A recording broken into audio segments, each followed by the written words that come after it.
So we have gone over the second method of calculating using Hess's law.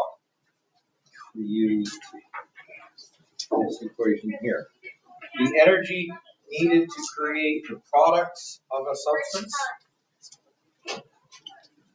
minus the energy needed to create the reactants of the substance give you the overall delta RH. So if we think about this in terms of a potential energy diagram, here's our exothermic reaction. We needed, if this was zero, we needed so much energy to create those reactants to start with. Okay? We only needed this much energy to create, if we were going to create the products from their elements. So it took this much energy to create the reactants from their elements. It took this much energy to create the products from their elements. The change is our delta RH. And that's this idea with this equation, or this concept, maybe not an equation, but a concept. So if we have this, we want to know for the combustion of zinc sulfide, okay, so you will need your formula, your data book. Dalen, you didn't quite get this. You got this put on Monday. What is the heat of formation of any element?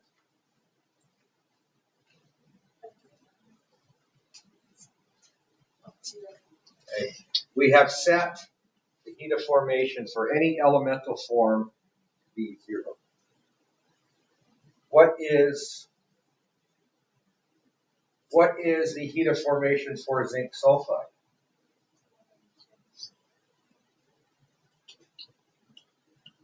The zinc oxide?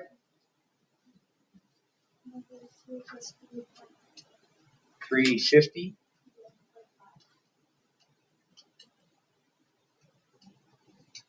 .6 what? Zinc sulfur dioxide.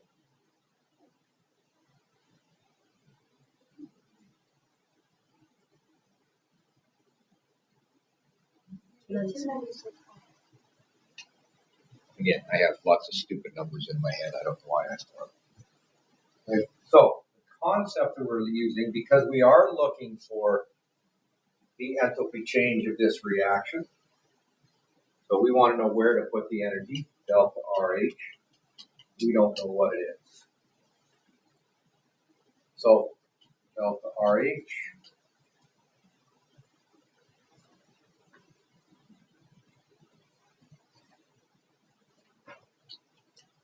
is equal to the energy change of the energy needed to create the products minus the energy needed to create reactants.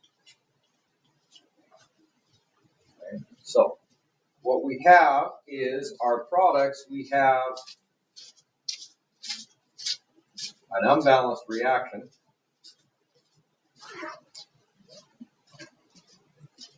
Badly.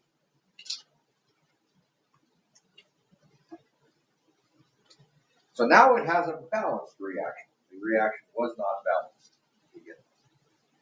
So I have 2 moles of zinc oxide, and I would create them from my elements of the negative 350.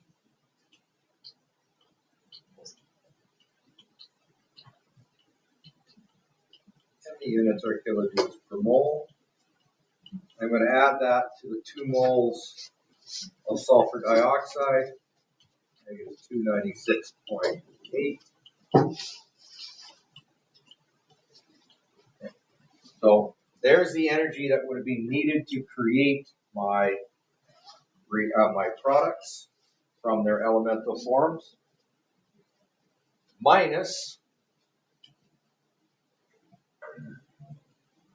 we have 2 moles of zinc sulfide.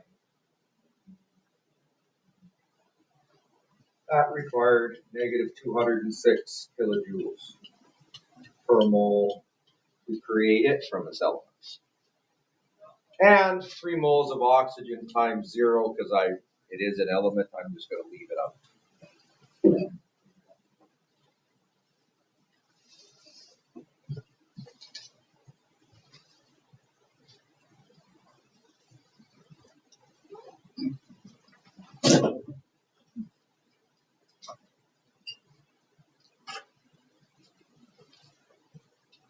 So overall, we have negative 1294.6 minus negative 412. And the units here would be kilojoules and kilojoules.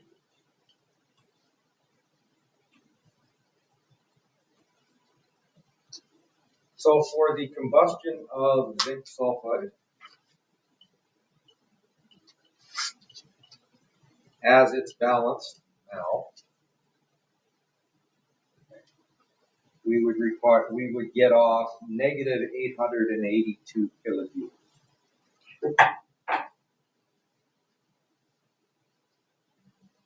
One of the problems I find with sometimes we lose negative signs badly here, possibly in our calculator, possibly there. So that in mind. You understand the process that we're looking at here?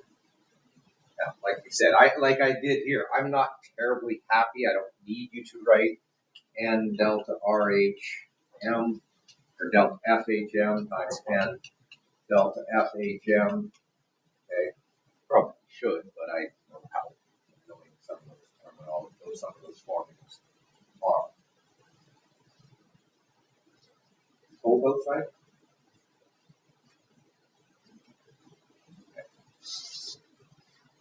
I might have to break the following equation. The following equation represents a reaction of methane and chlorine to form chloroform.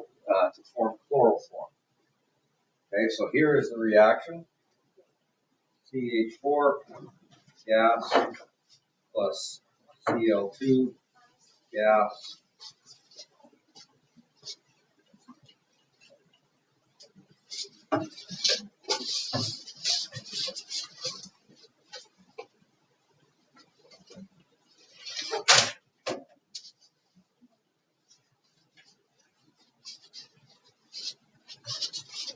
well, I seem to misplace the value, so I got to find that. When I'm talking over it, I forgot to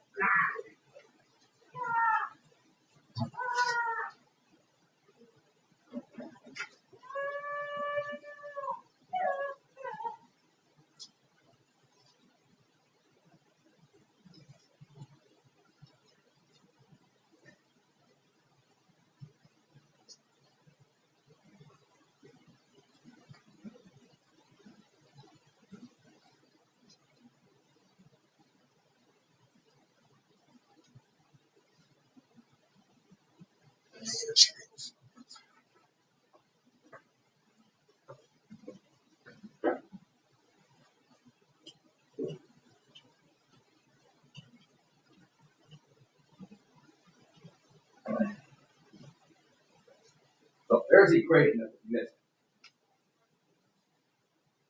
So I want you to go see if you can find the molar enthalpies of formation of all 4 of these things. And you're done.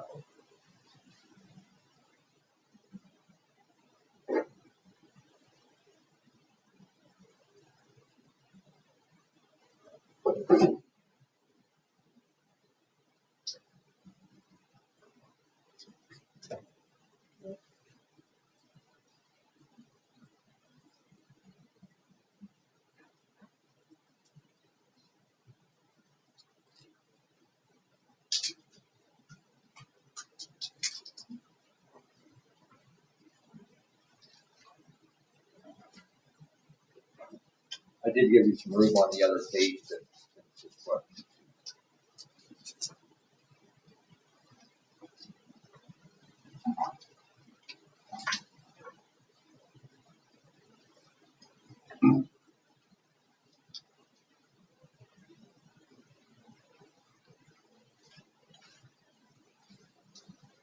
Could you find methane? Marissa? Negative 74.6. Could you find chlorine gas? Elemental form. Could you find hydrogen chloride gas?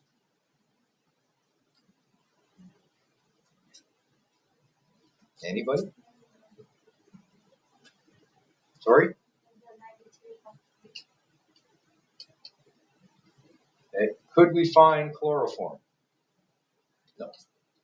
That's what we're looking for here. When I go back and I read this question,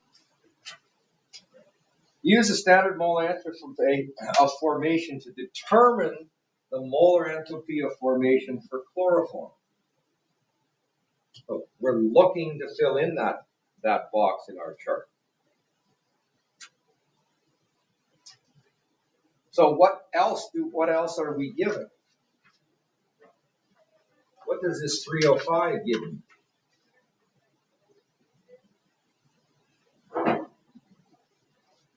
Gives us the overall energy change for this reaction. Okay, so we're still going to use this concept.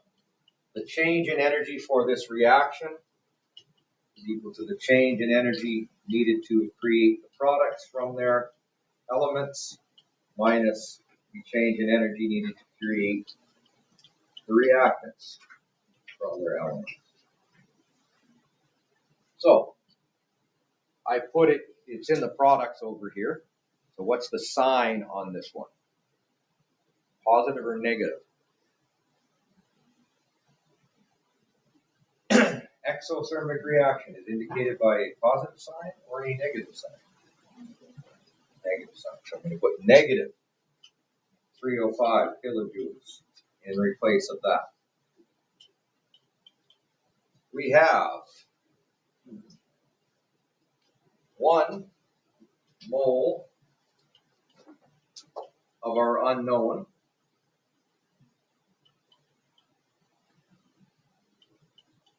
I used an X last time, I'm going to use the equation. Plus 3 moles of our hydrogen chloride.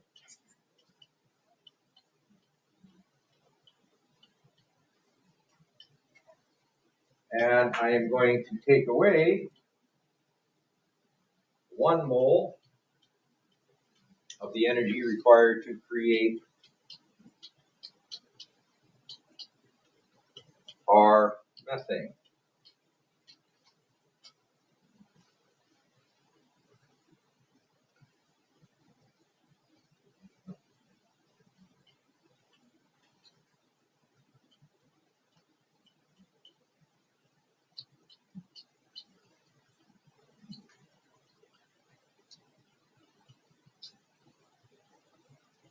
Now I'm going to gather these together. I'm just going to make sure I do it right. So I'm going to gather everything together. 3 times negative 92.3 minus 1 times negative 74.6. So what I end up with is minus 202.3 kilojoules.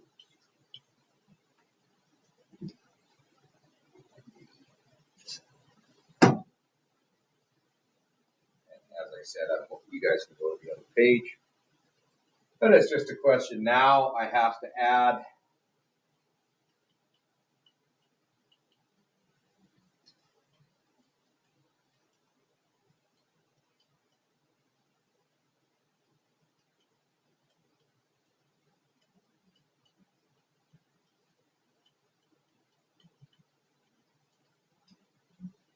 so we just have our math, divide by 1 mole.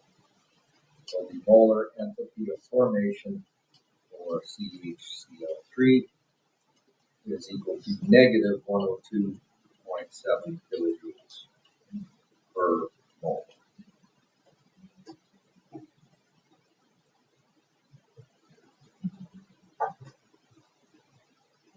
Right, start by using it. I have my only here in my book. what's the difference between this question and the last question? We have to make sure, basically, if I give you, back up here is a reaction that you're able to find everything in your data booklet for your heats of formation. There is no energy given out here, right? So we're looking for the enthalpy change of that reaction. That will be somewhere in your question. Okay, that's what we're looking for. We want to use the equation to find out this unknown. Question down here is determine the enthalpy of formation. You are given an enthalpy change for the reaction. So you know what the reaction is giving you in terms of energy. Now you need to figure out one of the heats of formation for the reactants or the products, as in this case, the product. Okay. So it's not that by the way, this is what's called a level of excellence question. Why it's a level of excellence question is too many of us don't read exactly what it's asking us for. We'll put 305 kilojoules in here a lot of the time. And I can guarantee you on a multiple choice question, that's one of the distractors on there, is when you put that number in there. Right? You guys can all do this, even for the level of excellence question. You guys can do this and keep this top as supposedly it's only top 15%. That's not true. You guys can all do this question. Questions, concerns, comments, non sequiturs, screams of frustration, I don't know. Okay, and then the next thing that we talked about was thermally stable. So who remembers what the definition of thermally stable, which element would be more thermally stable? How would you know? Thermally stable is the ability of a compound, not an element, where that came from. The ability of a compound to resist decomposition under heat when you add energy to it. So nitric acid, we can't find the heat of simple decomposition right off the top. What's the heat of formation for nitric acid? Molly.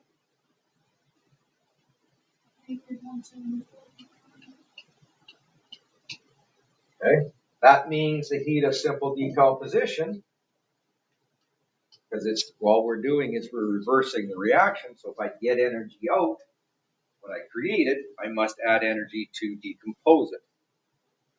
Methanoic acid.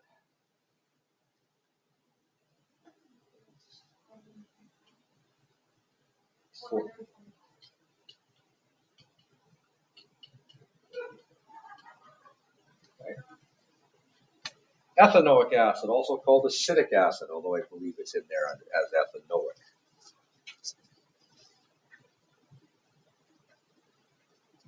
Marissa? Negative 184.3. I'm being a little bit lazy here, not including. And then dinitrogen tetraoxide. 44. You are not first. Dinitrogen tetraoxide. Sorry? So here,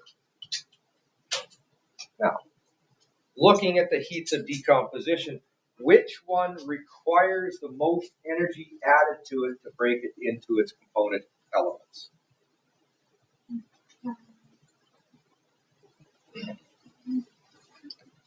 Okay, I must add 484 kilojoules of energy to decompose ethanoic acid.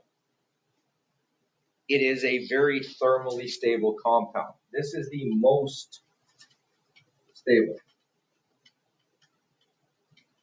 because I need to add the most amount of energy to it to break it apart into its components.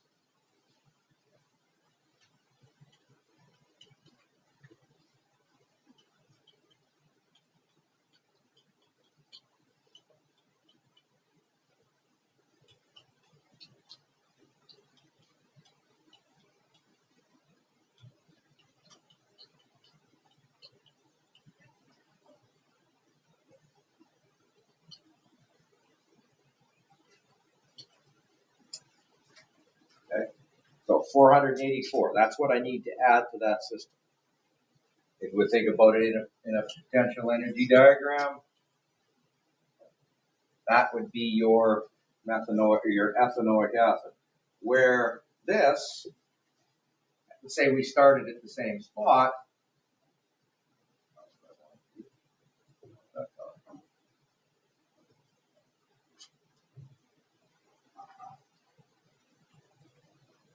okay, I need to add less energy to break that guy, the second guy apart, which would be maybe methanoic acid, which is the least thermally stable here. Dinitrogen tetroxide, because all I need to do here is add that little bit of energy to get it started. Okay?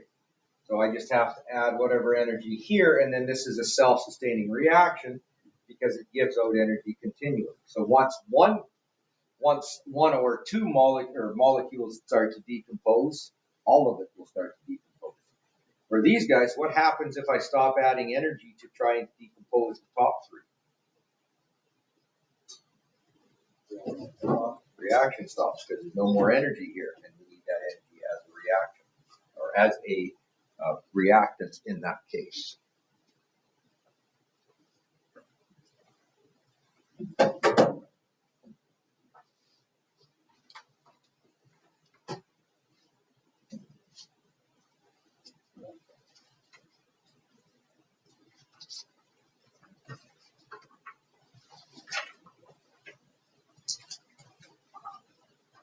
Are there any questions that you would like to ask now?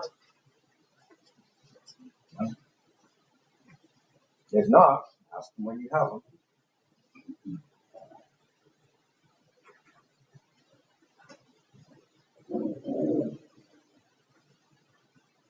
Did you get a chance to look at yesterday's lesson? Probably not. Yeah. Very much got